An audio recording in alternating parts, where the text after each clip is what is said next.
अस्सलामुअलैकुम।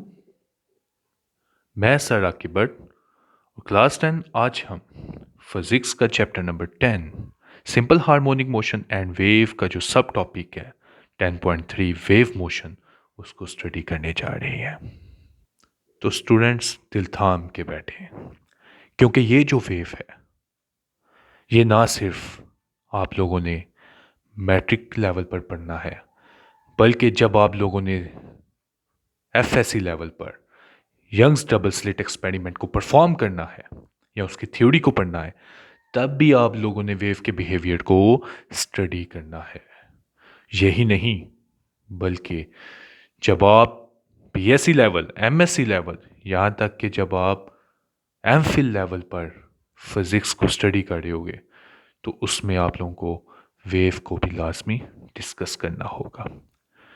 मशहूर साइंटिस्ट जिनका तल्लक सिर्फ क्वांटम मैकेनिक्स से है, जब भी हम उन साइंटिस्ट का नाम लेते हैं या जब भी हम क्वांटम मैकेनिक्स का नाम लेते हैं, तो हमारे माइंड में वो साइंटिस्ट याद आ जाते हैं जिनका नेम है हाइजेनबर्ग, श्रोडिंगर और डी ब्रॉगली, जिनकी थ्योरी को जब भी हम पढ़ेंगे उनमें मैटर वेव्स और वेव फंक्शन इस तरह के नाम को हम ज़रूर डिस्कस करेंगे।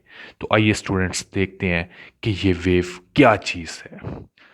तो आसान लफ्ज़ों में देखा जाए, ये जो वेव है ये मीडियम में डिस्टरबेंस है और मीडियम्स के पार्टिकल को मजबूर करता है कि वो वाइब्रेट करें अपने मेन पोजीशन के अबाउट, और ये motion equal interval of time के अंदर होती है। जब भी किसी मीडियम को आप डिस्टर्ब करें, अब मीडियम क्या चीज़ है? स्टूडेंट्स को अक्सर कन्फ्यूजन होती है कि सर बार बार मीडियम मीडियम कह रहे हैं, तो ये मीडियम है क्या चीज़ है बेसिकली? तो मीडियम क्या चीज़ है? मीडियम ये कोई रोप हो सकती है, रस्सी हो सकती है, कोई वाटर हो सकता है, कोई एयर हो सकती है। तो बेसिकली ये एयर, वाटर, रोप ये मीडियम है। ठीक है। तो जब भी किसी मीडियम को डिस्टर्ब किया जाए, तो डिस्टरबेंस की वजह से इसमें वेव्स क्रिएट होंगी। तालाब में आप पानी को देखें और इसमें आप पत्थर को फेंकें, तो पत्थर के गिरने से आप पानी की सरफेस पर वेव्स को देख सकते हैं। और यही वेव क्या कर रही होती हैं? एनर्जी को एक जगह से दूसरी जगह ट्रांसफ़र करती हैं। अब इसी वेव की डेफिनेशन को हम एक्टिविटीज़ से समझते हैं। तो यहाँ पर जो एक्टिविटी नंबर 1 है वो क्या है कि create water waves with pencil. हमने पेंसिल से क्या करनी है? वाटर जो मीडियम है उसमें डिस्टर्बेंस क्रिएट करके वेव्स प्रोड्यूस करनी है। तो देखते हैं क्या होगा।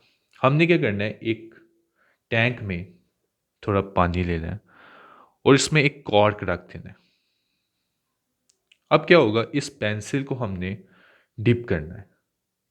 जैसे जो पेंसिल है वो इस पानी में डिप किया, तो क्या होगा, मीडियम डिस्टर्ब होगा और पेंसिल डिप करने से जो एनर्जी थी वो क्या हुई, वेव के साथ क्या करने लग पड़ी, ट्रैवल करने लग पड़ी।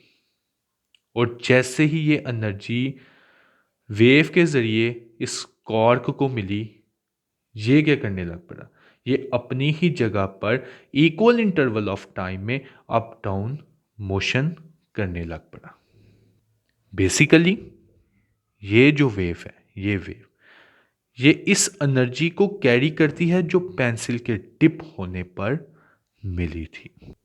ये एक्टिविटी आप अपने घर में भी परफॉर्म कर सकते हो।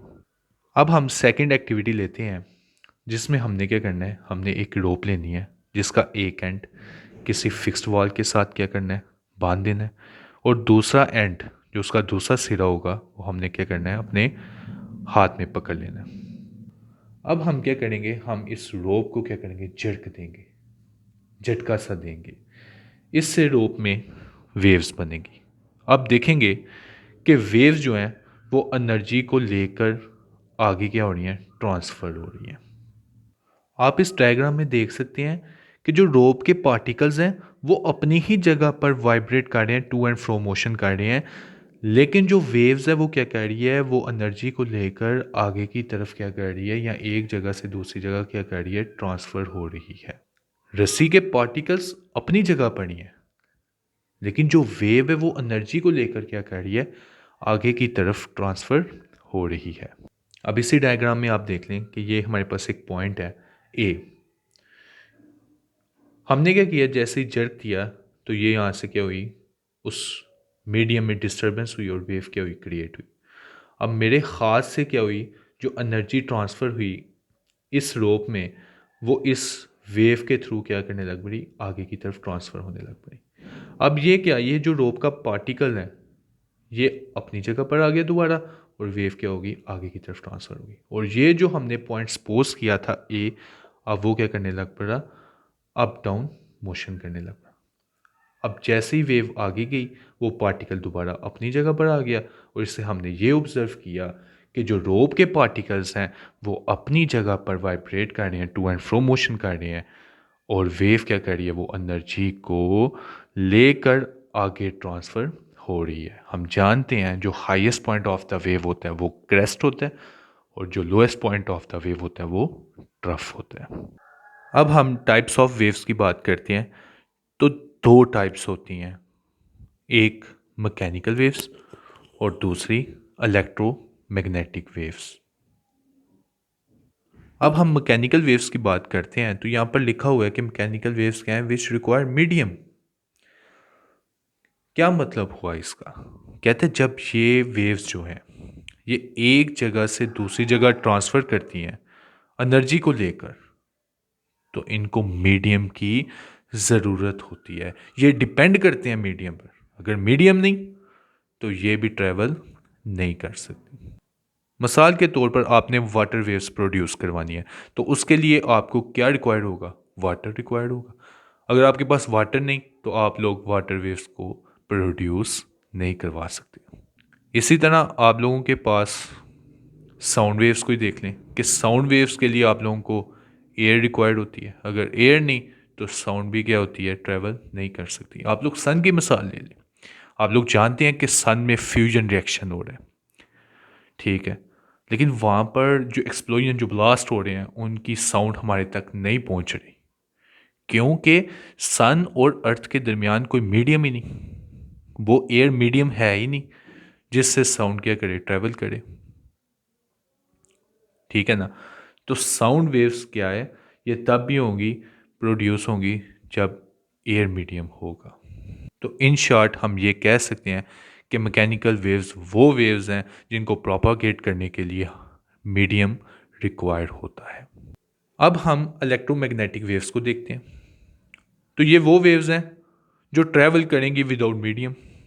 इनको ट्रैवल करने के लिए मीडियम की ज़रूरत नहीं होती, ये खुद मुख्तार, खुद विदाउट किसी पर डिपेंड किए ये ट्रैवल कर सकती हैं। अब सन से अर्थ के ऊपर लाइट आ रही है और हम सब उस लाइट से फ़ायदा उठा रहे हैं। अब उस लाइट को सन से इधर आने में किसी मीडियम की ज़रूरत नहीं है। इनमें लाइट वेव्स भी हैं, इनमें रेडियो वेव्स भी हैं, ठीक है। अब अगर हम स्पेस की बात कर लें, जो एस्ट्रोनॉट्स हैं वो स्पेस में एक दूसरे से कम्युनिकेशन कैसे करते हैं, कैसे एक दूसरे से कम्युनिकेट करते हैं, वो ये रेडियो वेव्स के थ्रू हम जो एस्ट्रोनॉट हैं ये कम्युनिकेट करते हैं। एक्स रेज, इनको भी किसी मीडियम की ज़रूरत नहीं होती ट्रैवल करने के लिए। तो ये था टाइप्स ऑफ वेव्स। इंशाल्लाह नेक्स्ट वीडियो में हम नेक्स्ट टॉपिक को डिस्कस करेंगे, wave as a carrier of energy.